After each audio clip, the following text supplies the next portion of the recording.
Hey, salut à toi l'internaute. Aujourd'hui je te parle depuis mon débarras où je suis en train de fouiller des trucs. Là c'est un peu un endroit dans mes dépendances où il y a tout un tas de choses qui restent à la traîne, du bois, des tonneaux, plein de bazar là-dedans. Et j'étais en train de fouiller à droite à gauche et je suis tombé sur un morceau de polystyrène extrudé qui normalement aurait dû atterrir à la poubelle. Eh ben on va à l'atelier avec et je vais te montrer ce qu'on peut faire. A tout de suite.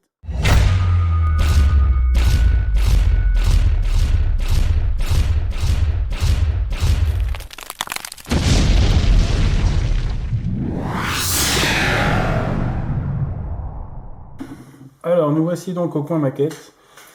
J'ai trouvé une utilisation pour ce morceau de polystyrène. Si tu suis un petit peu mon actualité, tu es au courant que je suis en train de refaire le plateau de HeroQuest en relief avec du polystyrène extrudé. Et sur le jeu d'HeroQuest, tu as une tuile avec un escalier qui est en train de monter. Et donc je vais utiliser ce morceau pour faire cet escalier. Donc la première chose que je vais faire, c'est de découper pour que ça soit bien d'équerre. Donc je vais récupérer mon équerre, parce que là tu vois il n'y a aucun morceau qui est d'équerre et d'angle droit, limite celui-là peut-être. Donc je vais partir de là. Alors, hop. Donc on va découper ce qui est en trop.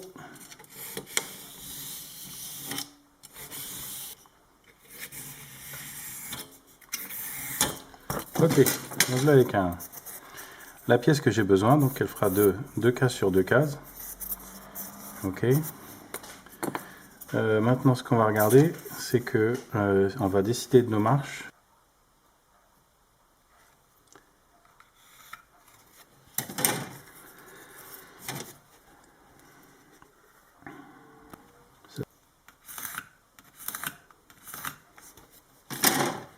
Ok, voilà.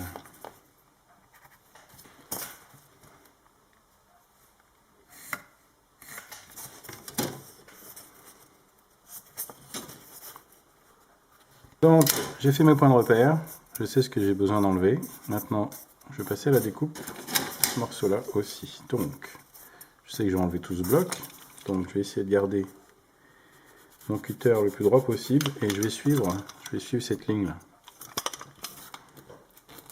Voilà, même chose là.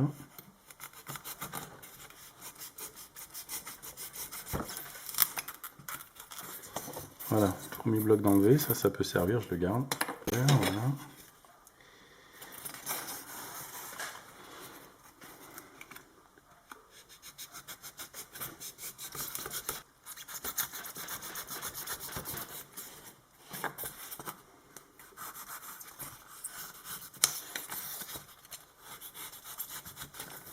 Voilà, notre première marche. Deuxième marche.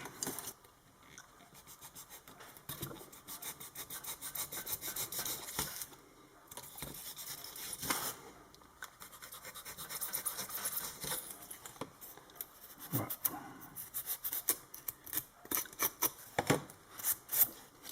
Voilà, deuxième marche. Troisième marche est là. Donc là, tu as comme un petit escalier que quand on va poser sur le truc, enfin genre on monte un peu plus haut. Donc là, on va tracer au crayon un petit peu ce qui se passe sur les côtés. Donc on va sculpter, on va commencer à sculpter. Donc tu vois par exemple cette dalle là. Cette dalle là, on peut très bien imaginer qu'elle va jusque là quand même. Tu vois, qu'elle va jusque dessous la première marche. Parce que là tu as la deuxième marche, la dalle de la deuxième marche qui commence ici. C'est bien que tu vois que cette dalle là chevauche un petit peu celle-ci. Après ici on peut faire comme de la pierre apparente. Donc tu le fais avec ton crayon, toi tu enfonces bien. Tu dessines tes pierres dedans.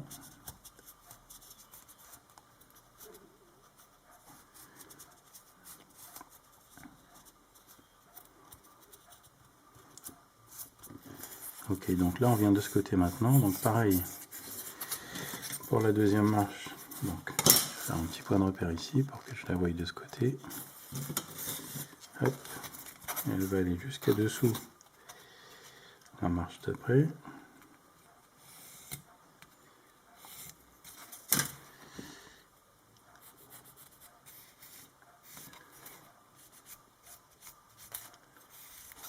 Ok, donc là cette pierre là, je la continue de ce côté aussi.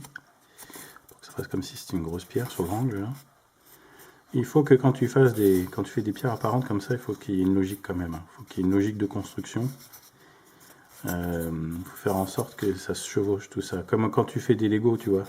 Tu vois, quand tu as un joint comme ça qui est là, il ne faut pas que le joint continue en dessous. Donc il faut toujours que tu aies une pierre qui soit à cheval. Et tu vois, et les grosses pierres, alors c'est souvent il y a des grosses pierres à la base des monuments pour avoir une bonne fondation. Donc pareil, tu fais des grosses pierres en bas.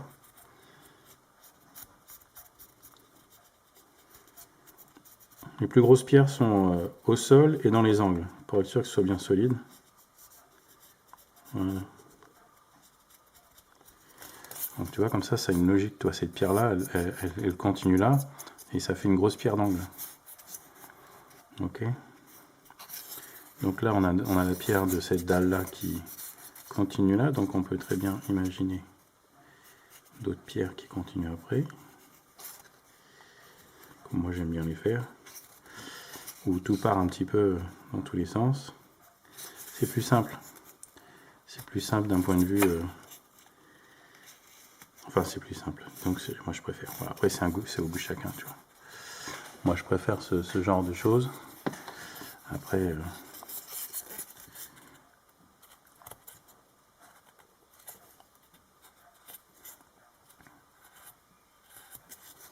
Ok, donc toujours cette pierre d'angle.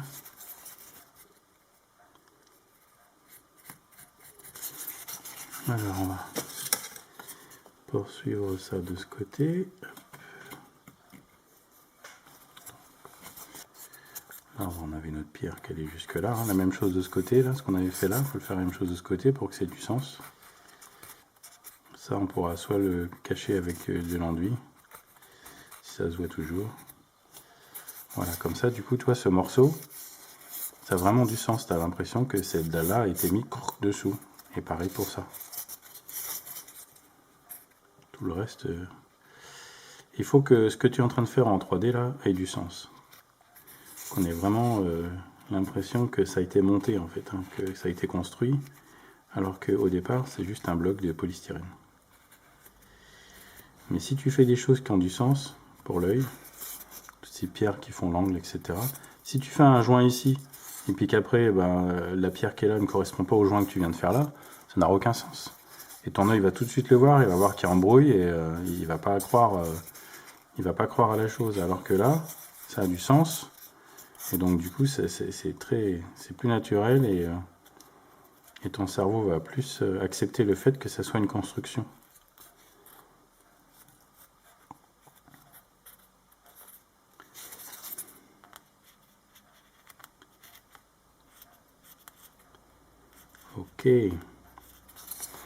Ok, on a notre première dalle, notre deuxième dalle, et notre troisième marche. Je vais te montrer une deuxième manière de texturer ta surface avec une vraie pierre, en fait. Tu vas appliquer comme ça, écraser la vraie pierre sur le polystyrène, et le polystyrène va prendre toutes les empreintes de la pierre, et tu vas passer d'un truc qui est assez lisse, tu vois, au soleil,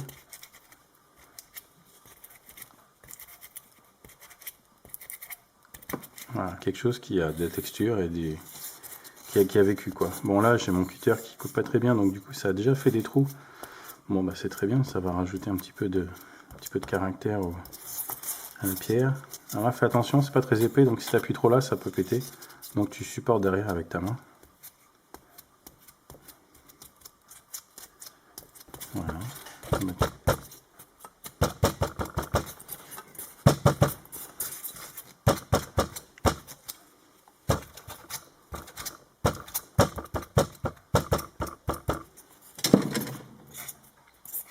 Voilà. Tout ça, c'est bien texturé. Là, on va venir creuser un petit peu avec le crayon pour bien marquer cette dalle-là. Là, tu peux revenir avec le crayon et bien, hop là, et bien remarquer tous les endroits où tu as fait les joints. Et tu peux même, si tu veux, rajouter un petit peu de relief, parce que là, bon, bah, tu as tes joints et tout ça, mais tout ça est très, tu sais, tout droit. Tout ça, c'est bien tout droit. Tu peux venir avec un petit scalpel comme ça, retirer des épaisseurs. Donc, tu fais le tour de ta pierre d'abord, pour découper en profondeur le tour de la pierre.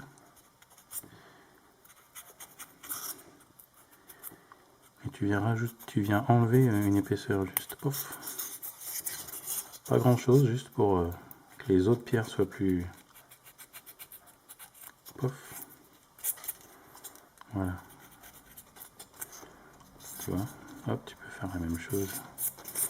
Donc déjà, ça va faire la même chose avec celle-là. Pof, fais un trou. Alors va pas trop profond parce que tu vois là par exemple ça fait un trou carrément. Donc bon ça peut faire un style, mais là ce qu'on cherche vraiment c'est juste à créer plusieurs niveaux au niveau des pierres quoi. Ouais, et après tu peux revenir dedans avec la petite boule de polystyrène, revenir bien marquer le joint.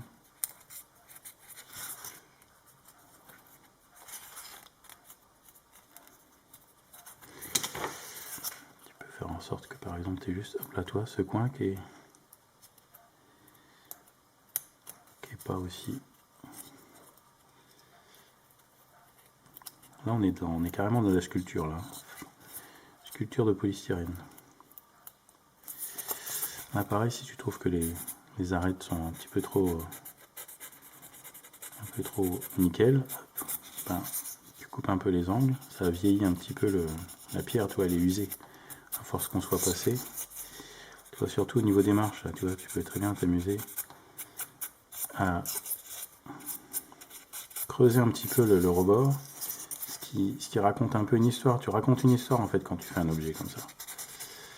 Tous les aventuriers qui sont passés et qui ont utilisé ces marches, la pierre elle s'est usée avec le temps.